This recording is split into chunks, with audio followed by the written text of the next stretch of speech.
Social நெட்வொர்க்ல அவங்க தொடர்ந்து தீவிர குழுக்களுக்கு நேரடியாவோ ஆதரவாவோ தங்களோட கருத்தை சொல்லிக்கிட்டே இருக்காங்க. இன்னைக்கு வரைக்கும் அவர் என்னென்ன செஞ்சாருங்கிறத பேசுறாங்க. ஒசாமா பின் லேடன் என்ன எவ்வளவு பெரிய ஆளு எப்படிங்கிற அதோட பெருமை பேசுறாங்க. சமீபத்துல வந்த ஐஎஸ் தெரியும் உங்களுக்கு நினைக்கிறேன். அவங்களும் தன்னோட சுருக்கி சொல்றேன், அவங்களுக்கும் ஆதரிச்சு பேசுறாங்க. இது எந்த விதத்துல நியாயம்? ரெண்டாவது, உங்களுக்கு தடை விதிக்க முடியாத ஒரே இடம் இணையதளம் மட்டும்தான். அதுலயும் இஸ்லாமுக்கு சம்பந்தமே இல்லாத இஸ்லாமுக்களே கொள்ற இனக்குழுக்களை ஆதரிச்சு பேசுற சரியா? அத உங்களோட ஈகோ எந்த விதத்துல கட்டுப்படுத்த முயற்சிங்க? எதனால இப்படி சண்டை போடுறாங்கிற இஸ்லாம்ல கண்டிப்பா அதை ஆதரிச்சிருக்க மாட்டாங்கன்னு நான் நம்புறேன். ஆனா உங்க குழு அது தப்புன்னு சொல்றீங்களா இல்லையா? அதாவது நல்ல கேள்விகள் தான் கேட்டிருக்கிறாங்க. முதல் விஷயம் என்னன்னு கேட்டால், இது எல்லாத்துக்கும் ஒரு அடிப்படையை நம்ம விளங்கிக் கொள்ள வேண்டும். முஸ்லீம்களை பொறுத்த வரைக்கும் எதை ஆதரிப்பதாக இருந்தாலும் எதை எதிர்ப்பதாக இருந்தாலும் அது இஸ்லாம் காட்டித்தரக்கூடிய குர்ஆனும் நபிகள் நாயகம் சொன்ன அடிப்படைக்கு உள்ளே நின்று தான் எதையும் செய்ய வேண்டும். அதுக்கு வெளியே நின்று செய்வது எந்த காரணத்திற்கு இருந்தாலும் அது இஸ்லாம் ஏற்றுக்கொள்ள ஒரு காரியம் இல்லை. நான் முதல் அடிப்படை என்ன சொன்னேன்னு கேட்டால், ஆயுதம் தாங்கி ஒருவரை அழித்தல், இதை பற்றி இஸ்லாத்தின் நிலைப்பாடு என்ன? ஆயுதம் தாங்கி ஒருத்தரை அழித்தல் என்பதை இஸ்லாம் எந்த கட்டத்திலும் ஏற்றுக்கொள்ளவில்லை. தன்னை அழிக்க வரும்போது நடத்துகிற தற்காப்பை தவிர, ஒரு அரசாங்கம் தன்னுடைய மக்களை காப்பாற்றுவதற்காக செய்கிற நியாயமான யுத்தத்தை தவிர வேறு எந்த இடங்கள்லையும் ஆயுதங்களை இனத்துக்காக தூக்குவது, ஒரு பிரிவுக்காக தூக்குவது, சன்னிங்கிறதுக்கு தூக்குவது, ஷியாங்கிறதுக்காக தூக்குவது, இந்த மாதிரி தூக்கி ஒருத்தரது அடிப்பது, இது இஸ்லாம் அனுமதிக்காத ஒரு காரியம். இன்னும் சொல்ல போனால், நபிகள் நாயகம் அவர்கள் இறுதி பேருரை கடைசியில் ஹஜ்ஜிக்கு வரும்பொழுது அவங்க ஆற்றிய உரைக்கு இறுதி பேருரை என்று சொல்வார்கள். அந்த இறுதி பேருரையில் அவங்க என்ன சொன்னாங்கன்னு கேட்டால், எனக்கு பிறகு நீங்கள் ஒருவரை ஒருவர் வெட்டி மாய்த்து கொண்டு இறை மறுப்பாளர்களாக ஆகிவிடாதீர்கள். அப்போ இந்த ஒரு முஸ்லீம் ஒருத்தன் இன்னொரு முஸ்லீமை போய் கொள்றான்னு சொன்னால், ஒருத்தர் கொள்றீங்கன்னு சொன்னால், நீங்கள் இறை முஸ்லீம் இல்லைன்ட்டாங்க. நபிகள் நாயகம் சொன்னது என்னன்னு கேட்டால், நீங்கள் என்னதான் நீங்கள் அல்லாவை நம்பினாலும் இஸ்லாத்தை ஏற்றுக்கொள்வதாக சொன்னாலும், ஆயுதம் தூக்கி எப்போ நீங்கள் உயிரை பறித்துட்டீங்களோ, பதி குஃபாரன், எனக்கு பிறகு நீங்கள் காஃபியர்களாக இணை கற்பிப்பவர்களாக ஆகிவிடாது, மறுப்பவர்களாக ஆகிவிடாதீர்கள். எதன் மூலம்? ஒருத்தரை ஒருத்தர் கொன்று ஒருவரை ஒருவர் வெட்டி ஆகிவிடாதீர்கள். இந்த ஒரு அடிப்படையில் பார்க்கும் பொழுது, சன்னின்னு சொல்லி கொண்டவன் ஷியாவை கொன்றாலும், ஷியா என்று சொல்லி கொண்டவன் சன்னியை கொன்றாலும், பிற இனக்குழுக்களை கொன்றாலும், எல்லாருமே அவன் கெட்டவன் தான், அவன் இஸ்லாத்தில் இல்லை, இஸ்லாத்துக்கு வெளியே நின்று கொண்டு இந்த வழியை கையில் எடுத்திருக்கிறான், அவன் நான் சன்னி என்றோ ஷியா என்று சொல்லி கொண்ட காரணத்தினால் அந்த கொலை நியாயமாகிவிடாது. இன்னும் சொல்ல போனால், நபிகள் நாயகம் சொன்னாங்க, கொல்றவனும் கொல்லப்படுறவன் நரகத்தில் இருப்பான்டாங்க. அந்த மாதிரி நேரத்தில் கொல்றவனும் நரகத்துக்கு போவான், கொல்லப்படுறவன் நரகத்துக்கு போவான்டாங்க. அப்போ ஒரு நபித்தோழர் கேட்குறாரு, கொல்றவன் நரகத்துக்கு போகிறது புரியுது எங்களுக்கு, கொல்லப்படுறவன் ஏன் நரகத்துக்கு போகிறான்? நபிகள் நாயகம் சொல்கிறாங்க, அவனை கொல்லத்தானே போனான், அவன் முந்திக்கிட்டான், அவன் முந்தலைன்னா இவன் முந்திருந்தா இவன் தான் கொலகாரனாக இருப்பான்.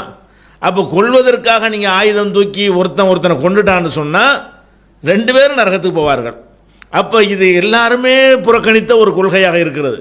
அமெரிக்காவை எதிர்க்கிறோங்கிற பேரில் அமெரிக்காவை எதிர்க்கிறோங்கிற பேரில் நம்மை நாமே வெட்டி கொள்வதற்கு இஸ்லாம் அனுமதிக்கிறதா? எந்த ஒரு இடத்திலாவது இதை இஸ்லாம் ஆதரித்திருக்கிறதா? இல்லை.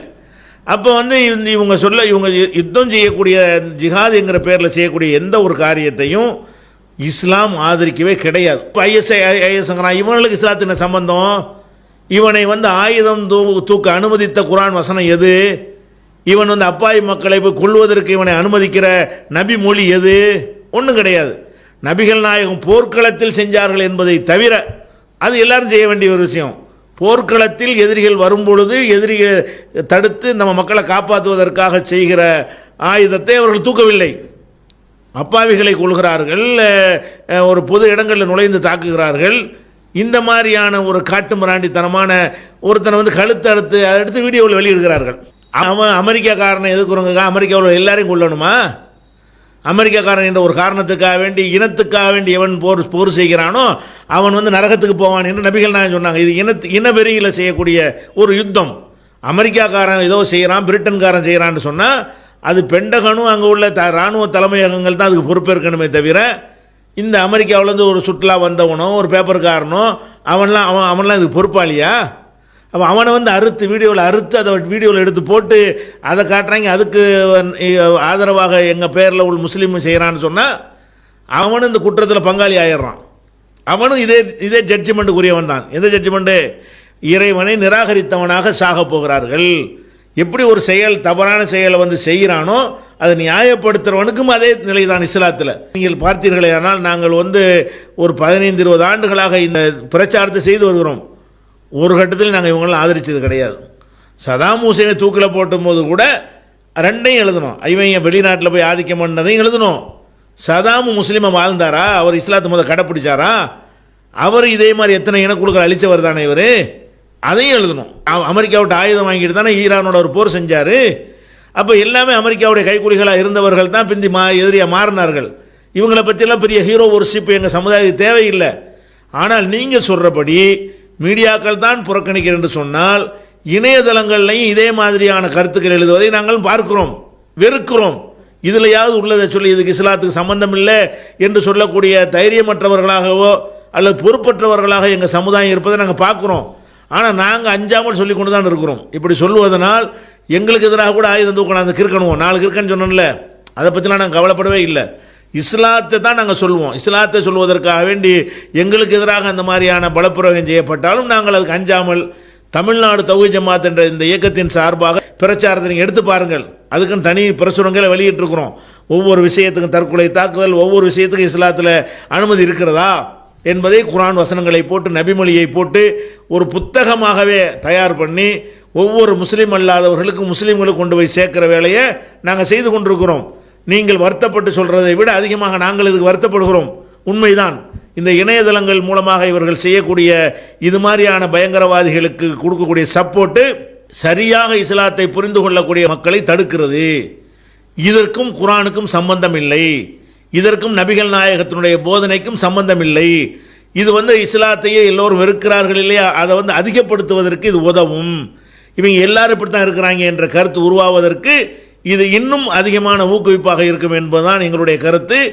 நாங்கள் தௌஹீத் ஜமாத்தினுடைய கருத்து மட்டுமல்ல, குர்ஆனுடைய கருத்து, நபி மொழியுடைய கருத்து என்னவென்றால், நபிகள் நாயகத்துடைய இறுதி பேருரை, கடைசியாக செஞ்ச அந்த பேருரை தான் எங்களுக்கு வந்து கைட்னஸ், வழிகாட்டி. அதில் சொன்னபடி இந்த ஆயுதம் தாக்கி கருத்து சொல்லிக்கே உன் கருத்து தப்புனா சன்னி கருத்து சரினா பிரச்சாரம் பண்ணு. அது ஒரு கொள்கை சார்ந்த ஒரு விஷயம் தானே. அதுக்கும் ஆயுதம் இதுக்கு. சன்னிக்கு ஒரு கருத்து, ஷியாவுக்கு ஒரு கருத்து இருக்கும்.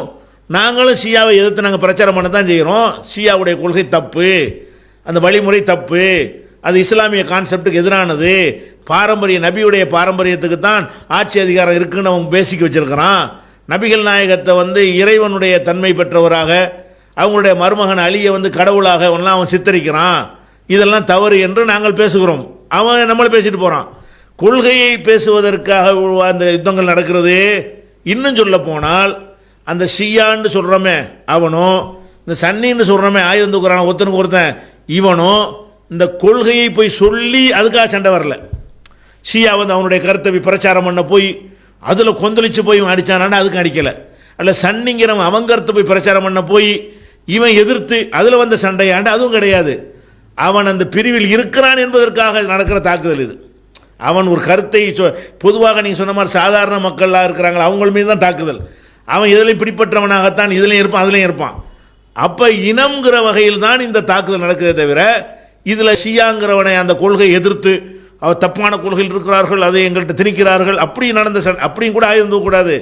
அப்படி இந்த சண்டைகள் நடக்கவில்லை. பார்த்தோம்னு சொன்னால் ஒரு சாதாரண அரசியல் பயங்கரவாதத்தை அடிப்படையாக கொண்ட அரசியல்வாதிகள் என்ன மாதிரி செய்வார்களோ அதை அவர்கள் செய்து கொண்டிருக்கிறார்கள்.